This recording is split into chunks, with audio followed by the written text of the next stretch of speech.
Balita Nationwide. Brigada Balita sa umaga.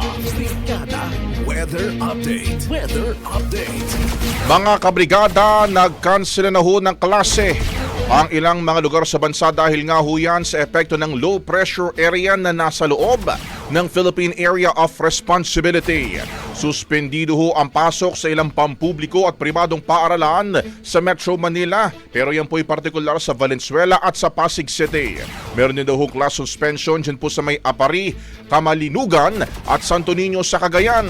Samantala, kanselado na rin kabrigada ang klase sa Naik, Tansa at maging sa Ternate sa Cavite. Samantala mga kabrigada sa kasalukuyan, patuloy namang minomonitor ng Pag-asa ang LPA sa loob ng PAR na huling namataan sa layong 125 kilometers east-northeast ng Apari, Cagayan. Ito ang magdadala ng maulang panahon sa Ilocos Region, Cordillera Administrative Region, Cagayan Valley at Aurora. Habagat naman ang magdadala ng maulap na kalangitan at mga pag-ulan sa Metro Manila.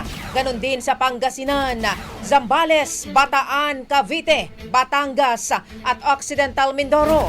Kalat-kalat na pag-ulan naman ang magiging epekto ng habagat sa Western Visayas at sa nalalabing bahagi po ng Luzon. Para naman sa nalalabing bahagi ng bansa, asahan ang bahagyang maulap na kalangitan na may mga pag-ulan na dulot pa rin ng habagat.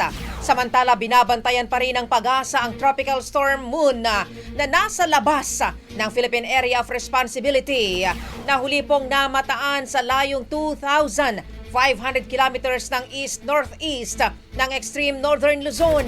Taglay nito ang lakas ng hangin aabot sa 65 kilometers per hour. Malapit yan sa gitna at pagbugso naman na aabot sa 80 kilometers per hour at patuloy na kumikilos pa northwestward sa bilis na 15 kilometers per hour. Brigada Weather Update. Weather Update.